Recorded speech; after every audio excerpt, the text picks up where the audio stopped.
All right, welcome. We're starting to record now. Let's make sure that, all right, you can see the Sycamore Canyon in April right here. Is everyone on this picture?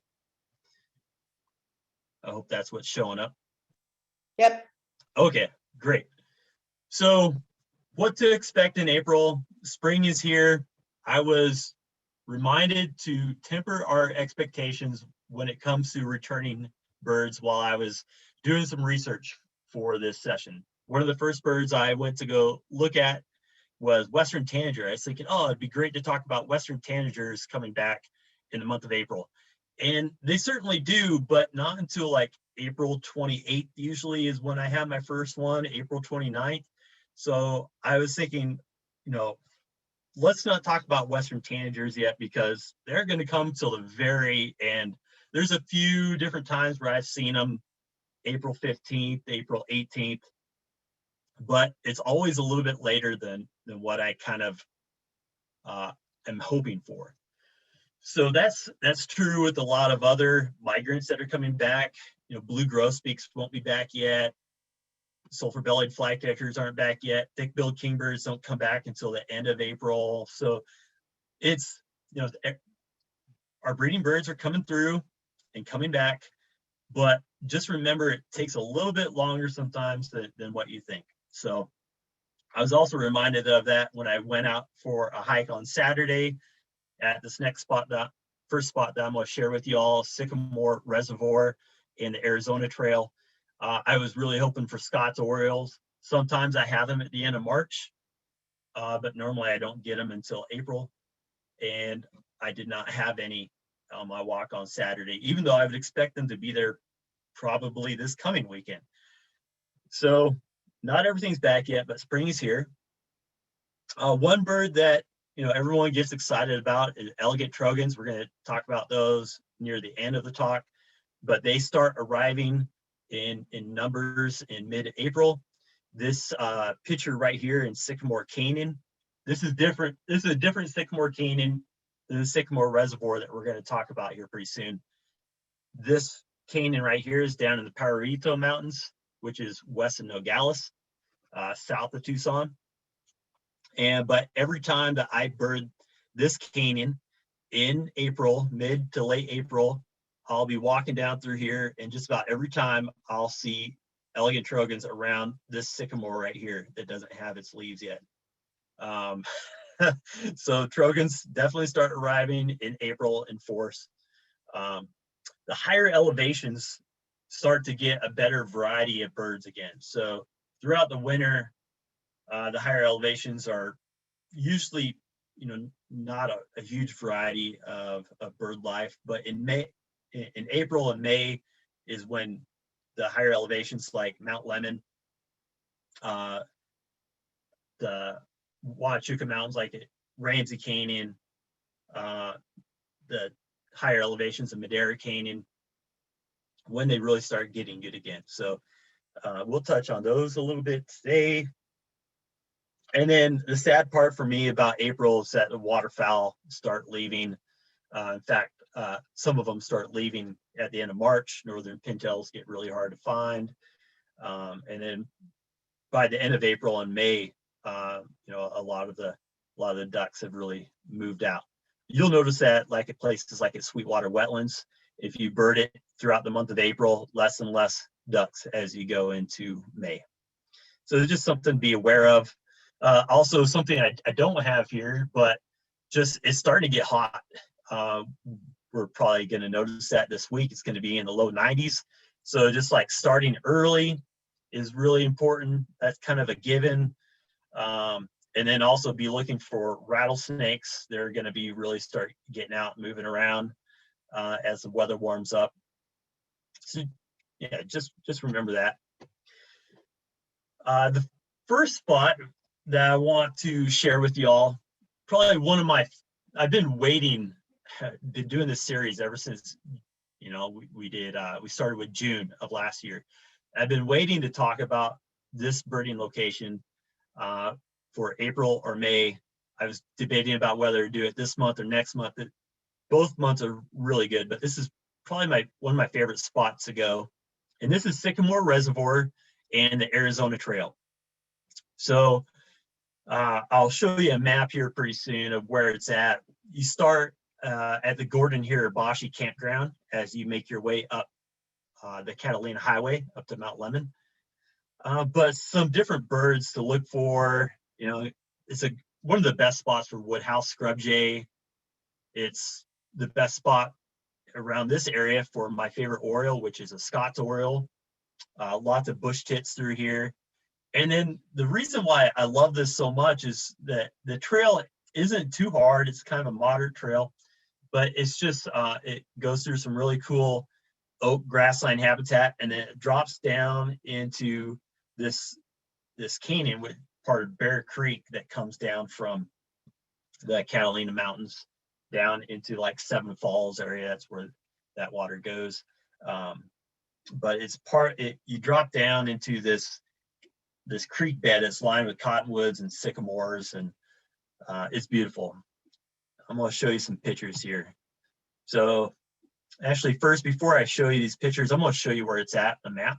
So I'm going to go to my Google map, not my email, not that map. All right. So here's Tucson right here, the lower left. And then here's Mount Lemmon up here. So Mount Lemmon and the Catalina Mountains are on the northeast side of Tucson. And it's a really popular spot for birding. You know, the first time I came here in 2009, the first day when we first got in from the flight is we went to the Desert Museum. The next day we did Catalina Highway and Mount Lemmon. And as you can see here, northeast side, here's the Catalina Highway that starts going up Mount Lemmon. This goes through all the Sonoran Desert habitat here. And then as it curves around here, this is the first campground that you'll come to, Molino Basin Campground. And then it winds around. So as my wife and I, when we were visiting, we went up the Catalina Highway, stopped at all these different locations on the way up. One spot we did not stop that I wish we would have then is this Gordon Hirabashi campground. It's named after a man who was part of it's called Prison Camp Road. So back in the 40s, around World War II, they had the Japanese imprisonment camps. This was one of them. And I believe, trying to think back my history, but I think Gordon Hirabashi was from Washington State, and he was sent down here. And there's a whole story about him and going to the prison camp. And so it's named after him. This is a campground here. Right now, you used to be able to park in this little circular spot right here. This is now a group camp, so you can't park here. And so there's very limited parking that's up here by the Catalina Highway. So if you go to the satellite, you can see it up here. You come in here off of the highway, and then there's parking right in here. And then you have to walk through the campground just a little bit. But this has great access to the Arizona Trail. Right here from where the group camp is at is where you access the trail. So you just walk down. There's like a little corral right here, and you can see the parking areas. Right from this parking area right here, you access the trail, and you can see how the trail weaves its way right through here. There's a really good oak grove right here where in March of 2015, there was a slate-throated redstart seen. So every time I walk through there now, I look for that slate-throated redstart. I just saw it that one time in March 2015. Never again to be seen, but yeah, can't help but look for it right here. This is usually a good spot for spotted towhee, northern cardinal, rufous crowned sparrow, and Cassin kingbird, and Woodhouse Scrub J, right when you get on the trail. But this trail is about 2 miles long. 2 miles from here, it follows this old road, and you go over this little saddle right here, which has a good overlook, and I'm going to show you some pictures, a good overlook of Sycamore Reservoir, which is over here. This is a little bit steep. I'd say like it's a moderate trail. It's not easy, but I did take my daughter who was like, I think she was 10 or 11. She did the hike one time. She hates hiking. She only cried a little bit, but she did it. So kind of gives you an idea of 11-year-old, 10-year-old girl being able to do the hike with a little bit of crying. Maybe that tells you a little bit of how hard it is. It's not difficult, not easy. But then you overlook down into the Sycamore Reservoir right here. You can see how dense the foliage is through here.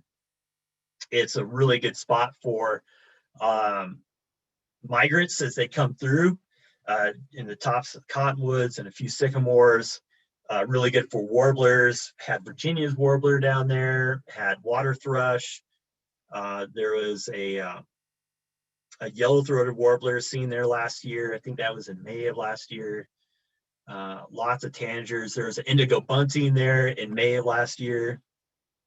But April is a really good time as well. And then the trail, if a lot of times I'll turn around right here, but also the trail as it goes west, the Arizona Trail is really good this next half mile as well. There's actually there's more water in this stream that comes, it's flowing from the west to the east. This is Sabino Canyon, Sabino Creek East, and it flows this way towards the reservoir. There's actually more water here than there is coming down right here in the Bear Creek portion of it right now. That's what I found on Saturday anyways. So there was a crystal thrasher through this section, and probably the most Woodhouse Scrub Jays I've ever seen. I think I had 12 or 13 Scrub Jays all through here. And then it's just a beautiful area. So I'm gonna go back to my PowerPoint and show you some pictures. Oli, any questions when it comes to this point so far? Yeah, we have a question of what's the name of the trail leading to Sycamore Reservoir? Yep, so it's the Arizona Trail. So you can see here that you can see the sign behind my son and I. This is right where you enter the trail from that group camp at Gordon and Hirabashi. It's a great trail to just kind of see where you're at, get a feeling. You can even see the little "you are here" thing right here, right by my left eye. And so it's the Arizona Trail stretches from the Mexico border all the way up to Utah. And this is just a small section of it. There's different access points all through it. You can access it like Molino Basin a little bit further south if you want an even longer walk. And it goes all the way up this portion from here. You can walk all the way up to Summerhaven on the Arizona Trail, which is about a 18-mile hike. So that's always a fun one to do too if you're really thinking about hiking. So but Arizona Trail. How long would you say the trail is from Gordon Hirabashi to Sycamore? Yeah, so it's about 2 miles to the reservoir. Okay. And it's the first part is pretty flat, and then you start going up to Shreve Saddle, which is about the halfway point.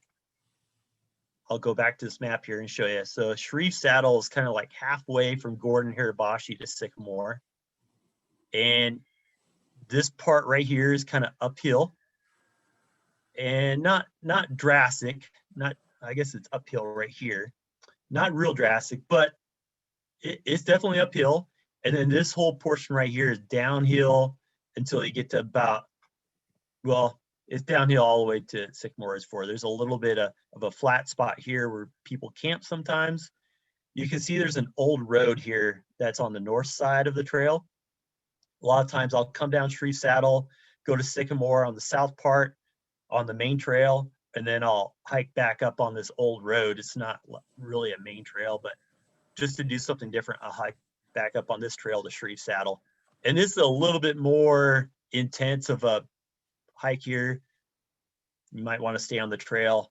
And then also it's fairly open for a lot of it. You know, it's in this oak grassland habitat, so there's not a whole lot of shade.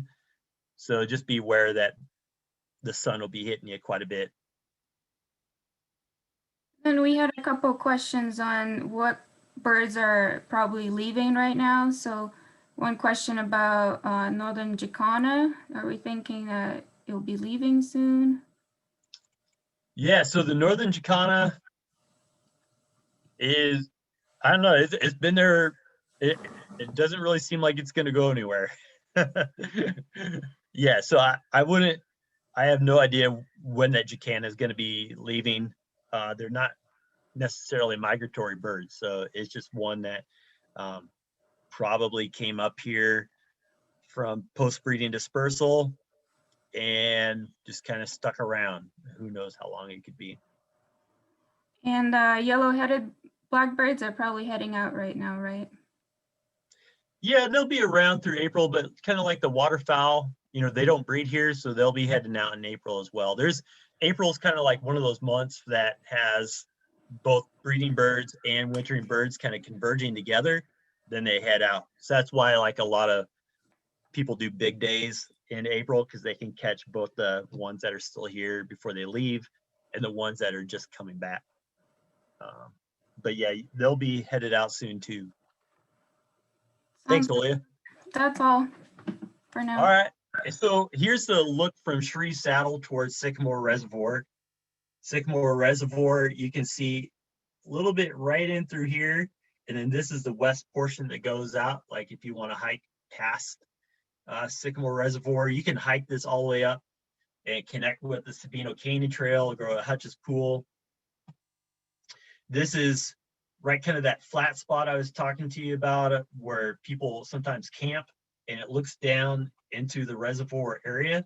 So you can see the cottonwoods and some sycamores through here, and the trail that weaves its way through that kind of riparian section. It's yeah, not only do you want to start early because of the heat or sun, but also because the parking gets kind of full at times. And it's less parking now that the group camp is there. This is down below. So like this section right here, as you turn around this corner, this is what it looks like. In the winter, this can be a good spot for Pacific wren or maybe some other wintering birds. But in April, you're going to want to check through here for Bell's vireo, flycatchers like those Impidinax flycatchers we were talking about, western wood pewee. You got to be up a little bit higher in the trees, and you'll start getting other orioles like hooded orioles coming through here, some tanagers later in April. And then there's this little area right here where you can kind of check out the water situation. So here's the water. It's really low right now, but you can see a little bit of water in there. This is the reservoir. Someone was asking me when I was there on Saturday, so where's the reservoir? Well, this is it. It's not like a reservoir with like tons of water, but there is some water. And then there's a spot where you can look down where the water goes over this dam. And there's some cliffs up here too, like up above, which can be this can be a great lookout area for white-throated swifts. And always lots of ruby crown kinglets. They'll be there through April, and you'll get Hutton's vireo, you'll get blue-gray gnatcatchers through here. It's a great spot. But one of my favorite birds that I find on this hike in April is a Scots Oriole. It's my favorite Oriole. I love Orioles. I was lucky enough to be down in Mexico a couple of weeks ago in Alamos, and we had black-vented Orioles and hooded Orioles and streak-backed Orioles and Bullock's Orioles, but we didn't have any Scots Orioles, and I was missing the Scots Orioles. They're going to be coming back here really soon. I've seen some reports a little further south of us, but this hike, especially the first section from the campground to the reservoir itself in that oak grassland area, is the best spot for Scots Oriole. I have to stop my share and reshare because I want to share it with sound, because I want you to be able to hear what these sound like. Okay. They sound a lot like kind of a metallark type of a song. So here we go here. This is what you'll need to be. A lot of times you hear it before you see it.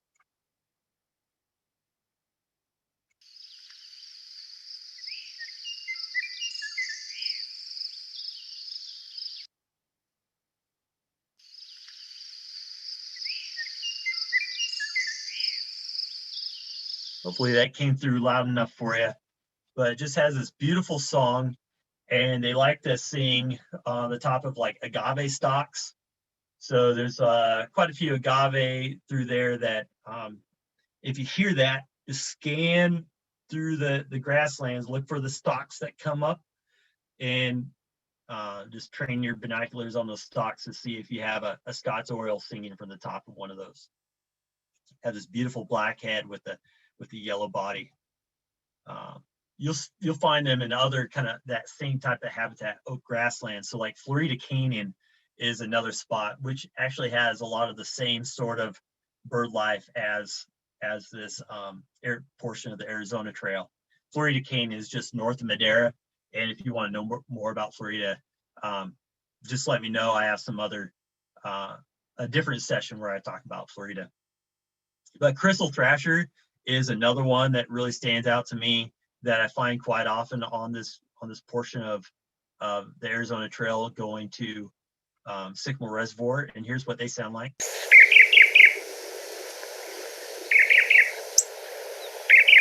This is their call. They also have a song. It sounds kind of like curve-billed thrasher. And you can see even their call is a little similar to curve-billed, but got kind of a 3-note system instead of a 2-note.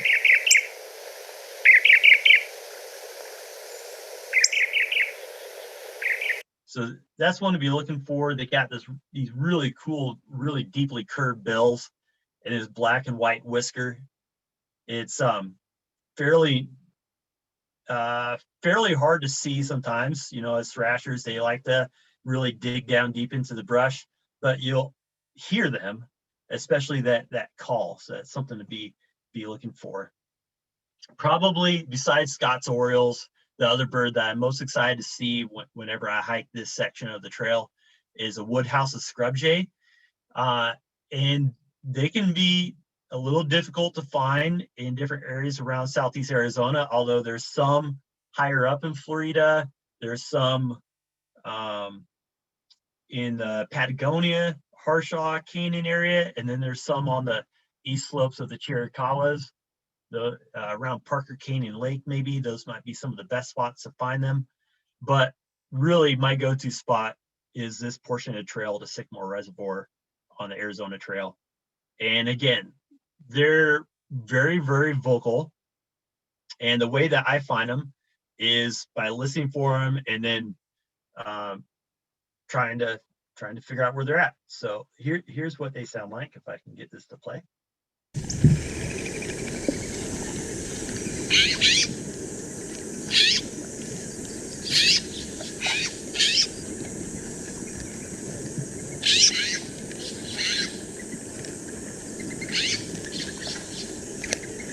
Oh, I just had to loose his warbler outside my window. Sorry. That was pretty cool. I've been waiting for it to come back. That was my first one of the year here. Okay. Yay. Sorry. I gotta focus. Excuse me. So Woodhouse Scrub J used to be just Western Scrub J. Excuse me, I got something in my throat. But it got split from Western Scrub J to California Scrub J and Woodhouse Scrub J. So Woodhouse is the interior one. They're a little bit duller blue. The California is more brighter. California is what you see, as the name suggests, in California up the Pacific coast to the northwest. Oregon, they're coming into Washington State more as well. But this inland one is more Arizona, Utah, Nevada, Colorado type of habitat. So it's one that doesn't get a whole lot of it's not like elegant trogon where like everyone wants to come here to see it, but it's a bird that isn't in a lot of locations that people are living at when they come here to Tucson. So if you're looking for a new one to add to your list, this might be one to look for. And you don't even have to go all the way to Sycamore Reservoir. If you don't want to hike that far, you can just do the first portion. And Woodhouse Scrub Jays really are common in that section, right around the campground as well. So if like you don't want to go as far, just stick near the campground and you should be able to find Scots Orioles and Woodhouse Scrub Jays and bush tits there as well. So before we move on to our next location with Holly, any questions pertaining to Sycamore Reservoir and in this area? Just what would your tips would be on comparing Woodhouse's Scrub Jay with a Mexican Jay out there? Oh, that's a good question. So there are Mexican Jays through here too, and I should have done a side-by-side comparison here. In fact, let's go look at that real quick before we move on here. Let's go to Explore. So this is eBird. Let's look at Woodhouse Scrub J first. Woodhouse Scrub J. All right. So here's Woodhouse Scrub J. You got this gray back right here. That's one of the, along with the call, this gray back is something that'll stand out on it. That separates it from Mexican Jay. Also has a little bit different body shape, maybe a little smaller, not as kind of elongated as a Mexican Jay looks, and it has a kind of a darker face, I believe, and this white throat kind of stands out. So you can see up here that Mexican Jay and Woodhouse Scrub Jay are really similar. They're right next to each other. If we go to Mexican Jay, you see not as much of a gray back. They have a little bit more elongated look to them. They also have, see, a little bit of gray back, but if you go to Scrub Jay, you can see how much different it is. There's a little bit different in head shape as well. And you can see there's a little, well, how would I describe that? The noises, the call and songs that they make are a lot different. So the call of a Mexican Jay, you'll want to listen to both of them if you're not familiar with them. The call is big. And then really the back, I think, is one of the big things, along with the body shape. Scroll back one more time. There you go. Mexican Jay just has a little bit of, like I said, kind of more slender and bigger a little bit as well, but not too much. That's a good question. That's it for now, Luke. Okay, cool. So Holly, let's talk about Isabella Lee, shall we? Okay. I actually looked at this, so I was trying to decide which bird species put up here with Isabella Lee, and I landed on northern beardless tranulate. Is that fair to say that it's a good spot in April?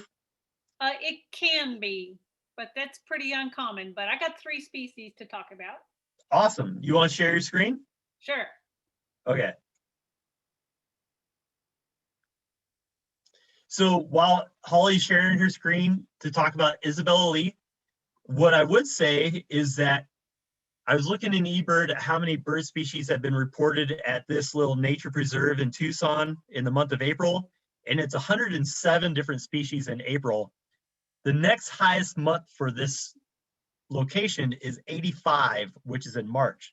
So April by far is the best spot to go and best time to go and bird this location that Holly's going to share about. So if you live in Phoenix or someplace, this is probably not someplace you're going to want to like drive down here and see, okay? But if you live in Northeast Tucson, this is a great place to come. So let me get you oriented here for those Tucson folks. So here, this road right up here is Tanque Road.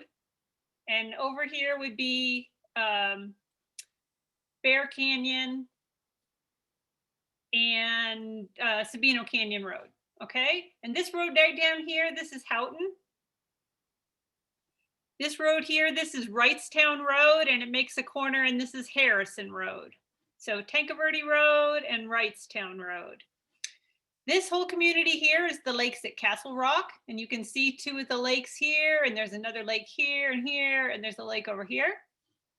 And then this little place over here, this is El Mariposa Resort. You can get a membership here and you can play tennis and use their pool. So to get to this right here, this is the preserve. This is the Agua Caliente wash running to here. And then this is the Tanque Verde wash. So the confluence of the Agua Caliente and the Tanque Verde wash are both right here at Isabella Lee Preserve. And part of the reason this is a preserve, it's managed by Pima County Flood Control. So when both of these washes are running, there will be water going all across this area. So if you think about a map of Arizona, of lowland Arizona, it's this big arid desert and it's got these stringers of green that go through it with cottonwoods. And on both sides of those are the mesquite bosque. And the mesquite bosque is the floodplain for these washes. And it's something that's disappearing, but we have several species of birds that come here and breed in the mesquite bosque, and Isabella Lee is a great place to come see these birds. So let's just go back and look at those birds real quick. So one of the ones that's just arriving is the ash-throated flycatcher, and they breed here in Isabella Lee. Beautiful. They almost always have this puffy head. When their feathers on their head are all slicked down, this bird will throw you off course. You'll have no idea what it is because it's almost always all puffy. They've got this little bit of rufous in the wings, and they've got rufous in the tail and a very pale belly. Very strongly associated with the mesquite bosque. You might see them in cottonwoods where the brown-crested flycatcher is too, but they are more likely in the mesquite. Another bird that shows up here, this is one of the better photos I had. It's a terrible picture. I realize I need to get a better picture of Lucy's warbler. So they show up in Isabella Lee on St. Patrick's Day. And they did again for me this year. I had one. Today we went and walked Isabella Lee and we counted at least 30. Olia has got dozens and dozens of Lucy's warbler boxes. And we'll go back to the map and I'll show you where you can look for the Lucy's warbler boxes. But the mature, Lucy's warbler is a cavity nesting warbler. And so the mature mesquite, they will use old woodpecker holes and stuff to raise their young. Another great bird to get here is Bell's vireo. So last year I had at least 5 breeding pairs of Bell's vireo. Bell's vireo is a bird that's on the decline because of loss of habitat. But they love these mesquite bosques that are near a riparian zone. Isabella Lee is almost always a dry site. There's usually not water except during main flows, but Bell's vireo does like this mesquite bosque. How do you find a Bell's vireo? You have to listen for them first. It's a really secretive little bird, but at this time of the year, they are singing beep, beep, beep, beep, beep, beep, beep, beep, beep, beep. And so that's how you find the Bell's vireo. We just got our first one yesterday at Isabella Lee. We did not hear one today, but like I say, this is as good a place as any to find a Bell's vireo. We had at least 5 breeding pairs distributed through the preserve last year. I wanted to just do a little thing on how dry it is there. So this picture was taken March 27th in 2020. Now in 2019, we had a pretty dry monsoon and we had a pretty dry winter, but still the mesquite bosque produced this kind of a grass crop.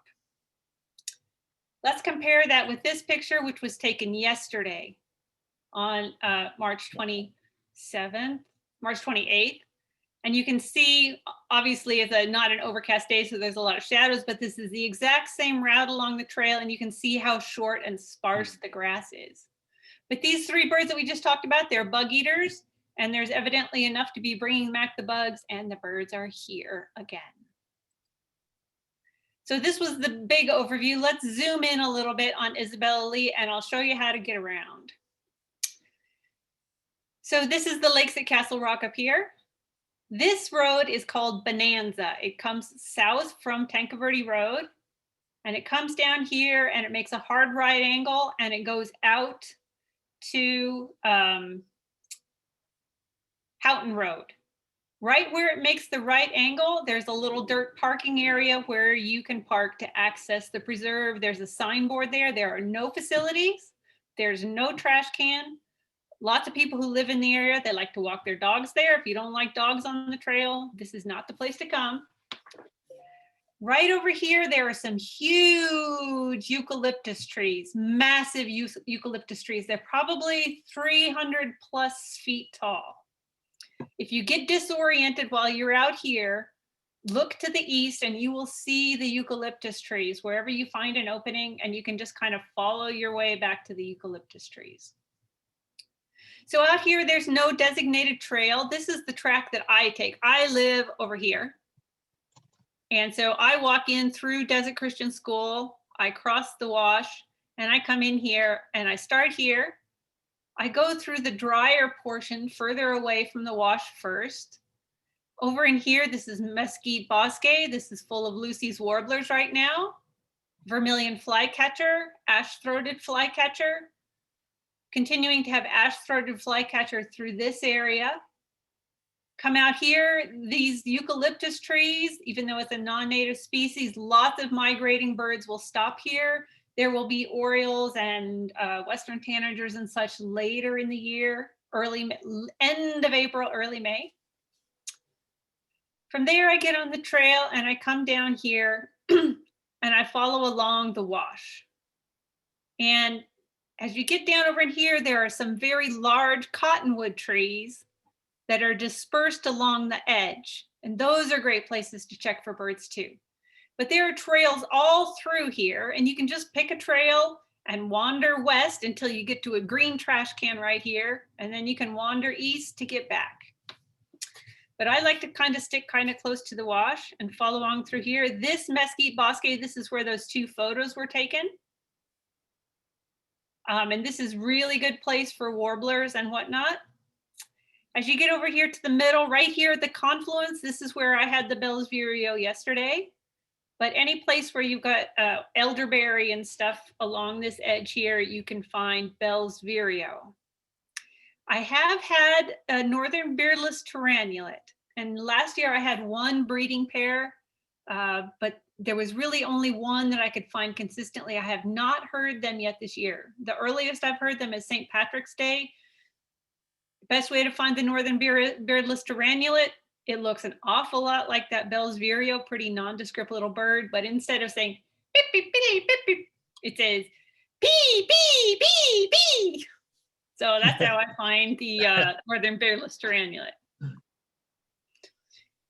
And then all through here, there are Lucy's warbler nest boxes all through this mesquite area. And they're really well placed because there are always a lot of Lucy's warblers here. So they sound a lot like a yellow warbler. In fact, I have a hard time distinguishing between the 2. Sometimes it seems really clear to me and sometimes they sound identical, but it's got this sweet, sweet, I'm so sweet, sweet, sweet, sweet, I'm so sweet, sweet. And you'll hear that all through here for the next week or 2. And then once they've set up shop and they've got nests going, they go silent. So if you want to hear the Lucy's warbler, the next week or 2 is a really good time to come out and find them. Right. Super abundant here. So if you really want good looks at Lucy's warblers, this is a really great place to come. Hey, Holly, how long does it usually take you to do this loop? So this loop is about 1.5 miles long. From my house all the way around and back again, I'm usually looking at just over an hour, but we're usually going with our dogs. I know where the birds are. When I take a birding trip here, it'll take me 2 hours to go all the way around. One other thing that I would say here too is that my first time coming here, I put in the address that was on Google, and it's a Wrightstown address, and it took me around that loop there, the bottom left where the road kind of comes around.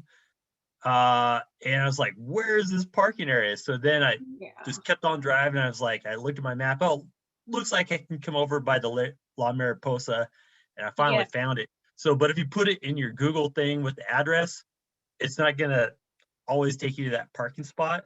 So right. This is really good to see this. Yeah, so come down Bonanza. If you come from this way, you've got to go through La Mariposa, and I don't really know. There's speed bumps and stuff through there.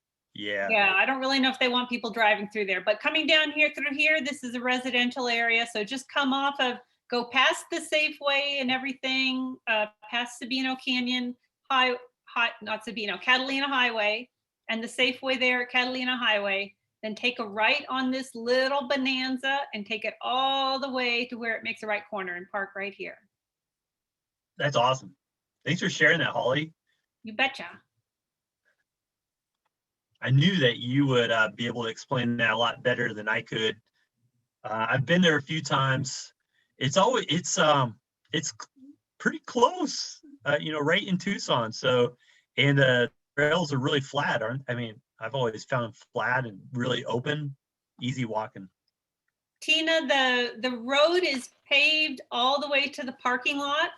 But right when you get near La Mariposa, when those, when the washes flood, they carry all kinds of debris across the road. So the last 100 feet has got a lot of dirt and gravel, but I could easily do it in my low clearance vehicle right now. Awesome. Thanks again, Holly. There's another map of it. Hey, so another thing that I think about when I think about April is the returning of Mexican whippoorwills, and then lots of owls starting to really call. So this is probably my favorite time of year to go and listen for night birds. And I thought I would share with you my favorite spot to go and sit and listen to whiskered screech owls and Mexican whippoorwills, and possibly hearing northern pygmy owls, possibly hearing a spotted owl. If you're interested in owls, I don't always see them at the spot that I'm going to share with you, but I definitely hear them. And one that I always hear there is whiskered screech owl. Here's what they sound like. Oh, just a second. I forgot to, I always forget to do that. Share with the sound. We can hear Come on, it. you would, or I did share it, didn't I? Did Yeah. work. Okay, well, here we go.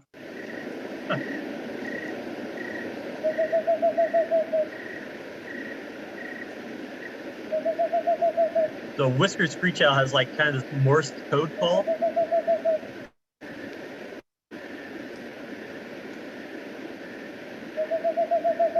I'll do my best.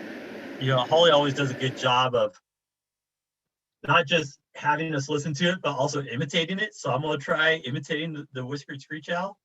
Not as good. And That was great. I can't hear you guys laughing either, but that's all right. I'm sure you are. So where would I go to listen for whiskered screech owl, Mexican whippoorwill, northern pygmy owl, and other night birds? I would drive up to the top of Madera Canyon. So Madera Canyon is just to the east of Green Valley. You take the Continental Road exit, really well signed. You just follow the White House Road out all the way to Madera Canyon. Drive up past the Santa Rita Lodge, all the way to the top. You'll see this big circular spot where there's a lot of parking area. You park right here and get there maybe a half an hour before dusk. This is usually what I do in about middle to late April. And I'll park in this little section right here where there's diagonal parking. And the old Baldy trailhead goes up right here. You won't have to walk very far, but it is uphill. So if you have trouble walking uphill, this might be a hard spot to come up. If you have trouble walking up there, I would just say find a picnic table right there next to the parking area and just sit there. I like to get a little bit away from the parking area though, just in case there's any people there or anything like that. And I'll park in this diagonal spot and walk just a little bit up this Carey Nation Mine Trail or the Old Baldy Trail. Old Baldy comes up here and then it comes up over this way and goes up to Mount Wrightston.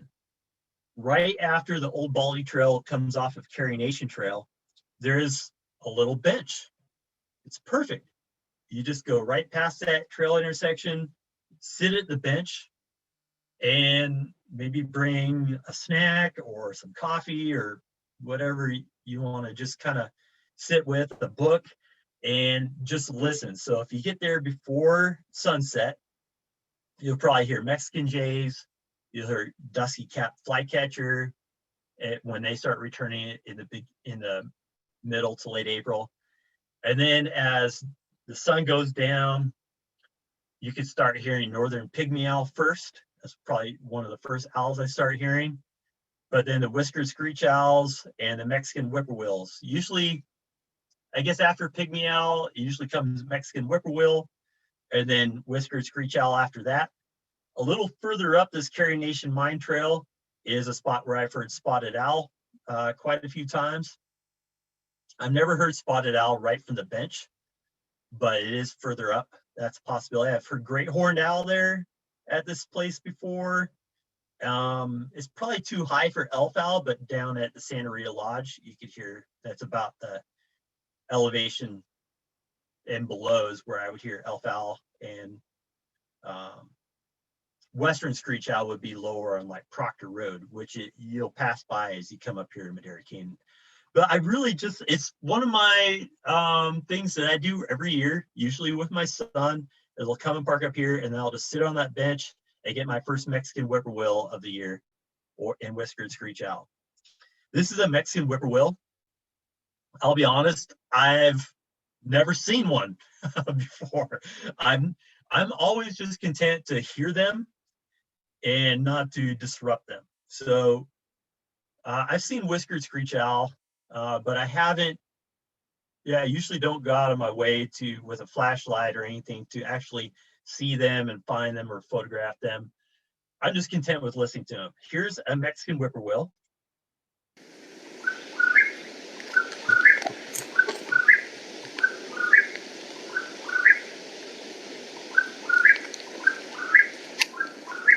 And it's just constant. There's a camping area about, no, not a camp, it's like a little spot where I set up camp before at the end of Carrie Nation Trail. And you hear Mexican whippoorwills all night long. They keep you up. It's like nonstop.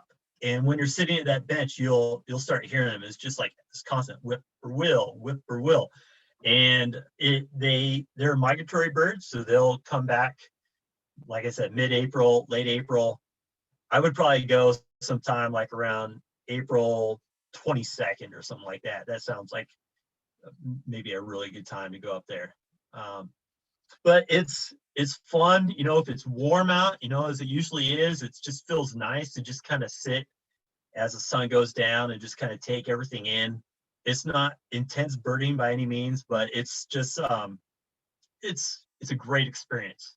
And that's what birding is really about. It's a lot about experiences. And this is one that you shouldn't miss. Any questions for this area, Olia?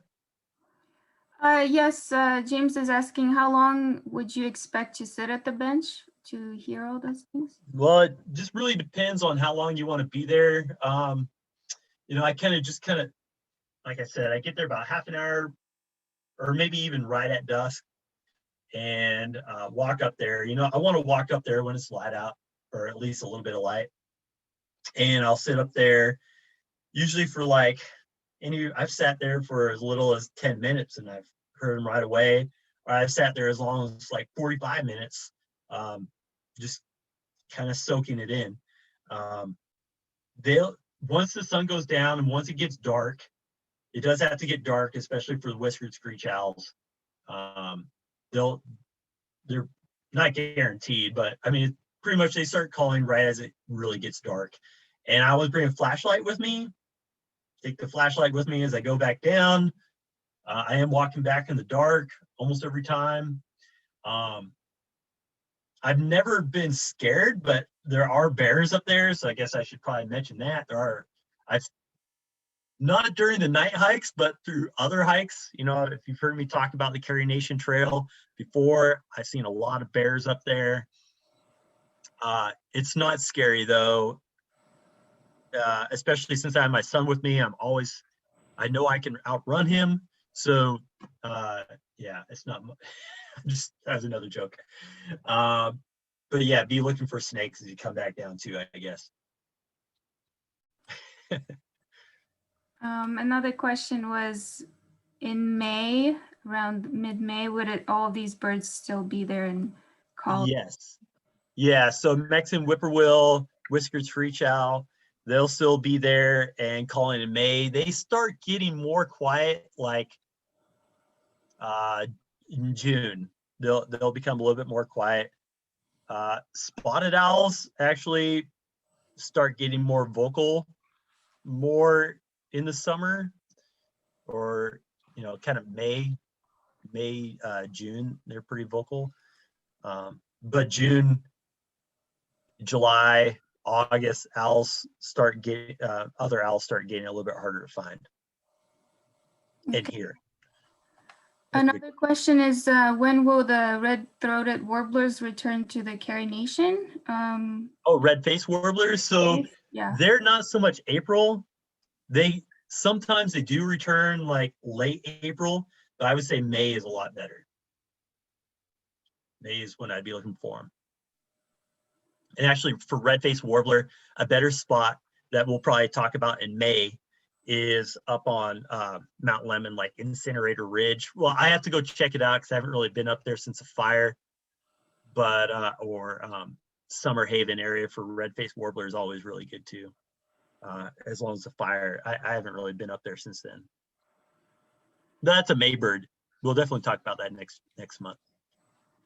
That's all the questions for Madera Canyon. So Elegant Trogon, like I said, is one that comes back in April.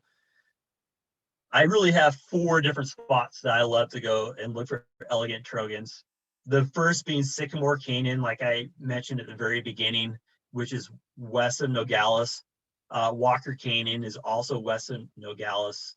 Those are 2 really good spots for Elegant Trogon. Of course, Madera Canyon, you can make a kind of a Madera Canyon late afternoon run and look and listen for Elegant Trogon anywhere from about White House picnic area all the way up to the top of the canyon. So mid to late April is when they really start coming back in again. And then Harshaw Canyon outside of Patagonia is another good spot. And I'm actually going to share with you a little bit the Harshaw Canyon spot. So Patagonia is right here. Patagonia is south of Tucson, coming down through Sonoita. And let's go to this map here. As you come into Patagonia, you take this first road here, a left off of the highway, and get onto Harshaw Avenue. Harshaw Avenue goes through some residential areas and weaves its way into the Patagonia Mountains. You can see it comes through here. And you come to Harshaw Creek Road. Oh, actually, maybe this is it right here. Let me go to this. Let me make sure. Yes, this is it. Is that it? Oh, I should have been more prepared with this, Luke. Come on. Actually, up here. Okay, so as Harshaw Creek Road comes around through here, this area right here can be good for Elegant Trogon. And then where Harshaw Creek connects back up with Harshaw Canyon Road, you can see Harshaw Creek and Harshaw Canyon Road combine right here to go up to San Rafael Valley.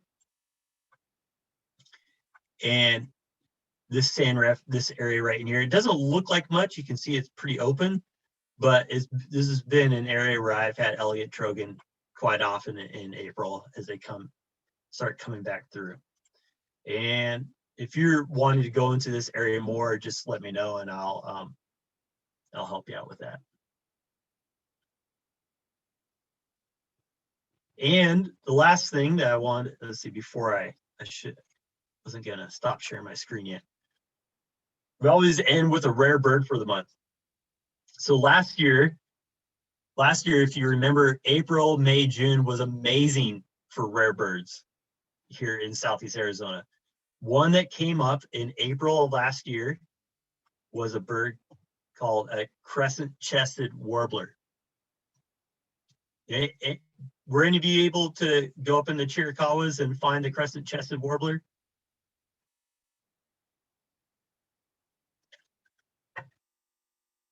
I take that as a no.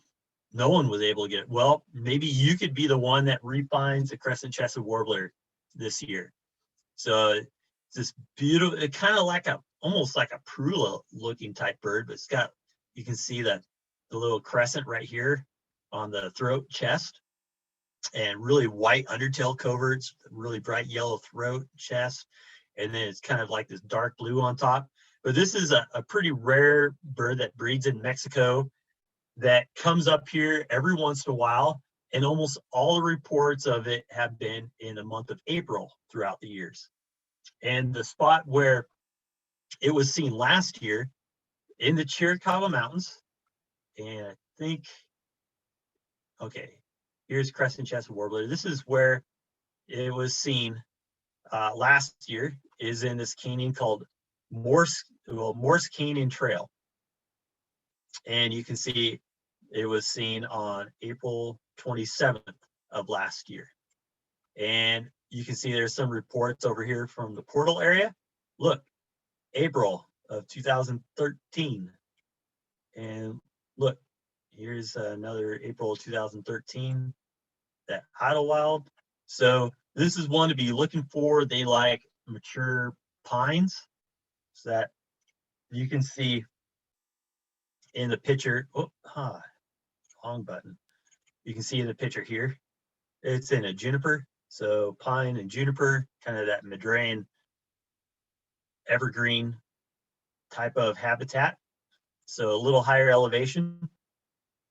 But as you're out and about in some of our canyons, higher elevation canyons in April, be on the lookout for this guy right here.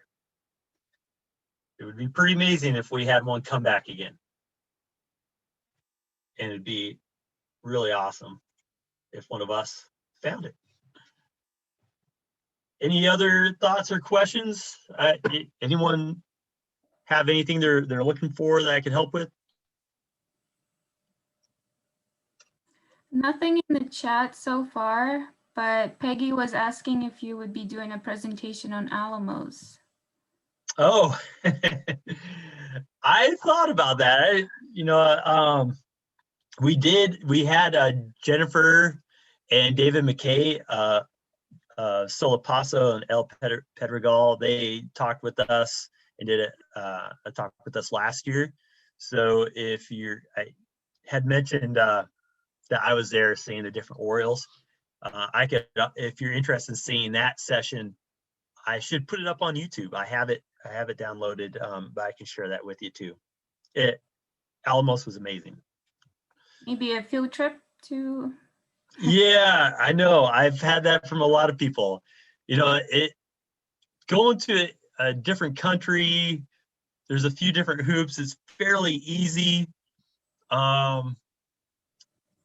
Yeah, there might be something in the future that we could cook up for that. I talked with Jennifer and Jennifer McKay, so I could see something in 2022 happening.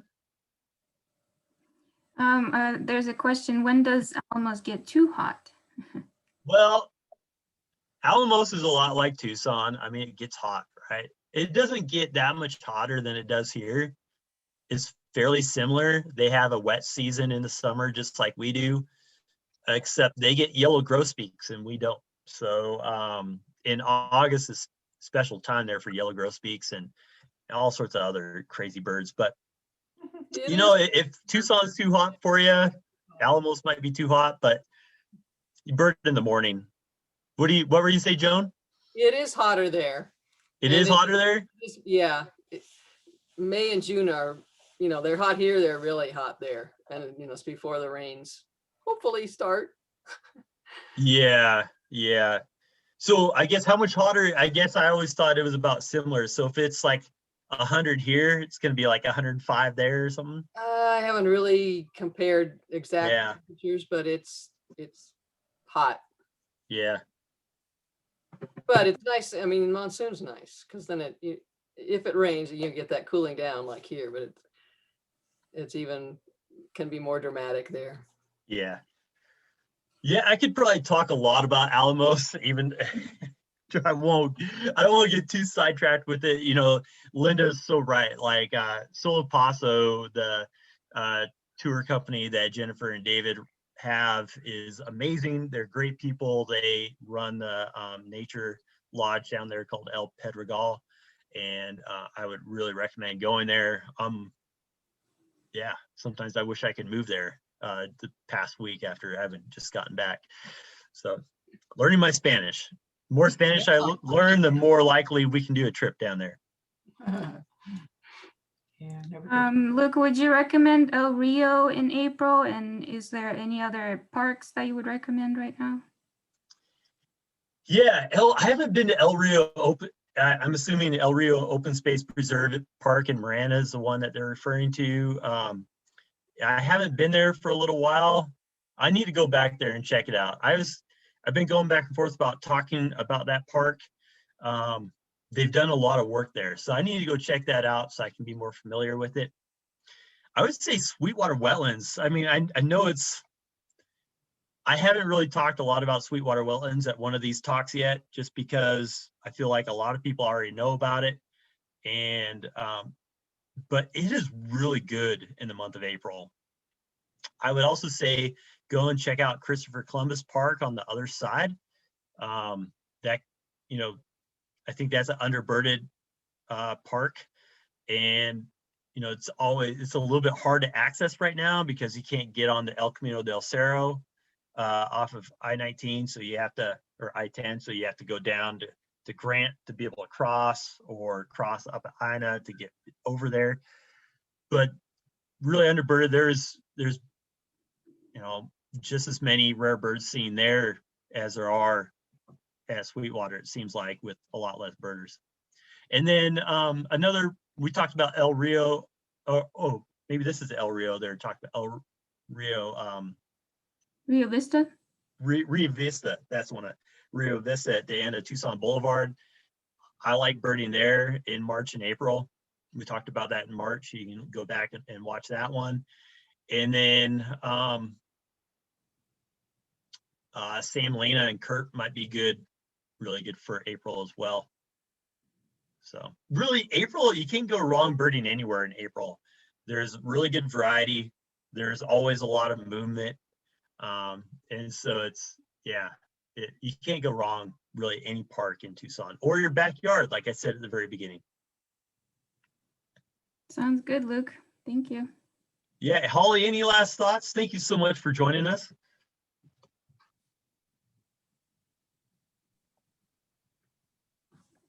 So I always think of mid-April as being the prime time that shorebirds are moving.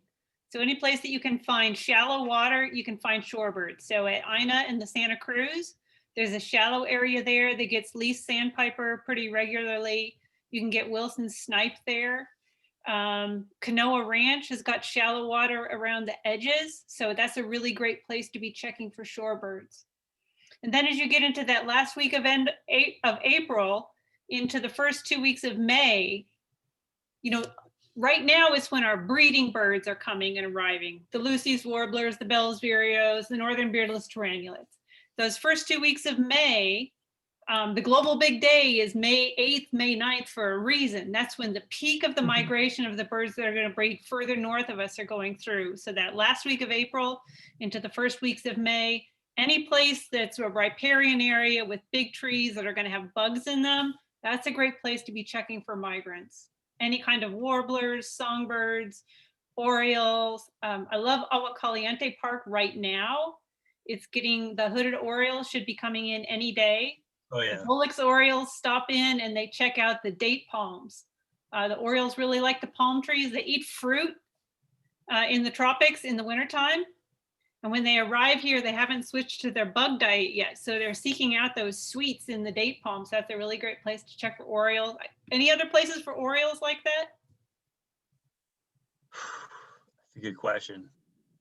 Places with orange trees and stuff, you'll find Yeah. the orioles. Parks that have orange trees and stuff. Reed Park is good all year round. The mature trees there combined with the water sources, anything's possible at Reed Park. It's not my favorite place to bird. It's too urban for me, but they find rare birds there every spring. Yeah, they really do.